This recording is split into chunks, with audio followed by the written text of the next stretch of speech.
Bonjour, dans cette vidéo, je vais vous apprendre à écrire une histoire. Que ce soit pour un livre ou un film ou autre, il est important de connaître les bases d'un scénario ou d'un récit. On est là pour s'amuser.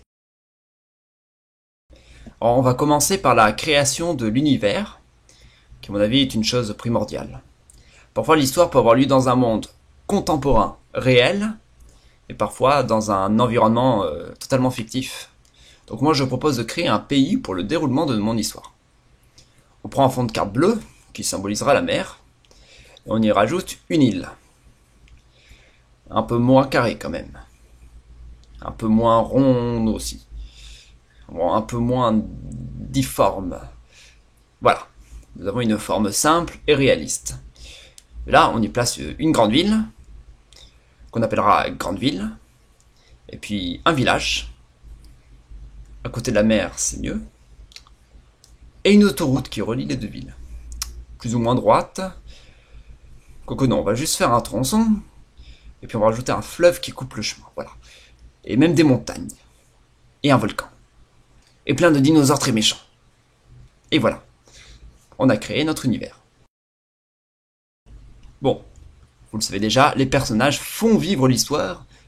Donc on entame de suite la création du héros. On commence par prendre un canon. On fera le héros brun.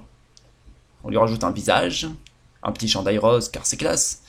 Et puis non, il aura les cheveux bleus. Et un sourire charismatique. C'est le héros tout de même. On lui met un petit pantalon et c'est fini. Voilà. Il s'appellera Raymond. Et il sera surnommé Ray car ça fait plus jeune. Maintenant, on va créer le personnage féminin dont le héros devra tomber amoureux. Des yeux bleus, un joli sourire et une belle chevelure blonde.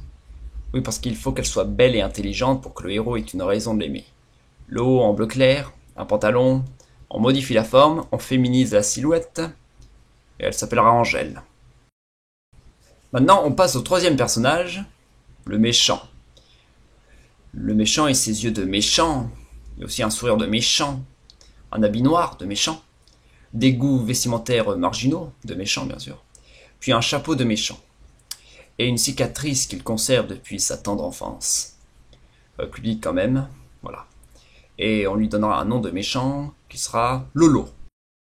On va créer un quatrième personnage qui sera le personnage secondaire qui permet de mettre en valeur soit le scénario, soit le héros. Donc il faut qu'il soit comique, soit mystérieux. Nous on va faire un mystérieux, avec un visage de mystérieux, puis une coupe de cheveux trop tendance ou hors de mode, une tenue militaire, et on l'appellera Kino. Voilà. Nous avons nos 4 personnages, l'égalité des sexes n'est pas respectée, mais on s'en fout. On commence l'histoire avec un avant-goût du méchant, qui montre à quel point il est très méchant, et aussi ses capacités en maniement d'armes. Après ce bref passage, on présente le héros, dans son environnement, donc le ciel aussi, un village, et sa vie monotone. On présente d'autres personnages comme la maman, les amis et rivaux, surtout les rivaux. Cela permet donc de montrer que sa vie est vraiment pas terrible, et qu'il faudrait qu'il y ait un changement. On profite aussi d'un passage où le héros regardera l'horizon au loin, les étoiles et la lune, avec une musique niaise sur les plaines au loin, ou la mer vu que son village est sur la mer. À partir de là, on doit placer l'élément déclencheur. Parmi les éléments déclencheurs les plus connus, on peut citer le fait d'aller secourir une personne, ou l'envie d'une vengeance après un acte immoral. Cela peut être aussi la fuite du héros, ou la recherche d'un fabuleux trésor. Il y a même la quête d'un héros contre une répression, ou l'envie d'un héros de devenir plus fort. Bref, nous allons faire... qu'est-ce qu'on pourrait faire? Ah oui. Qu'un incendie ravage tout le village et tue tout le monde, sauf le héros, à cause du méchant. Non, trop violent.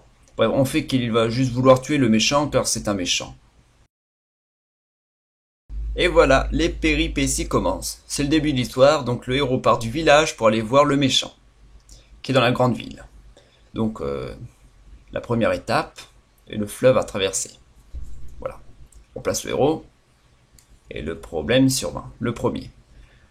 Et c'est là qu'apparaît le second personnage, idéal, pour sortir le héros de l'embarras.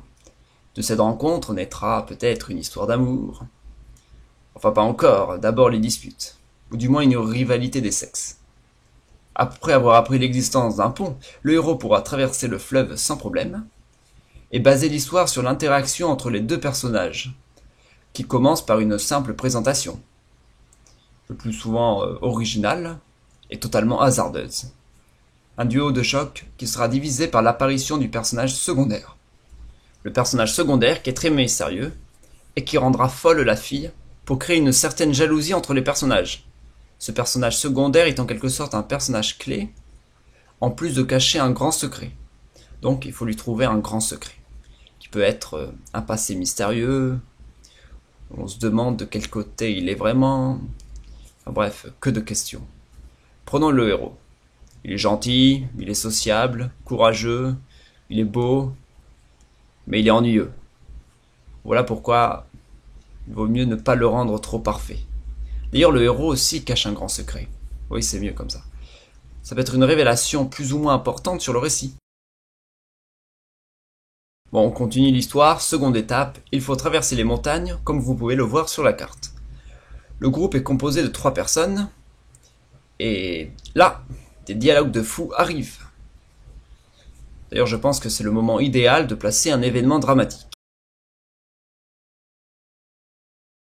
Ah, très drôle.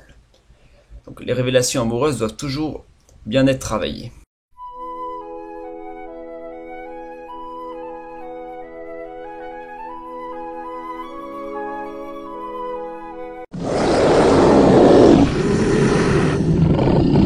Après la tragédie à peine produite, l'histoire reprend son cours. La vie continue. D'ailleurs, c'est même l'occasion de placer une petite scène émotive pleine de douceur et de tendresse. Ou pas. On passe directement au dénouement où les deux héros peuvent enfin rencontrer le méchant. Après de longues recherches, le méchant est finalement trouvé. Ainsi commence un dialogue entre gentil et méchant. Le gentil prônant un monde plein de couleurs et de gentillesse. Le méchant a une toute autre idéologie. Et de là commence le grand duel final de la mort qui tue. Et la conclusion tant attendue. La partie finale présente les personnages principaux avec leur nouvelle vie. Il peut y avoir un mariage, tout comme il peut y avoir des situations plus tragiques. Mais l'important, c'est que l'histoire se termine.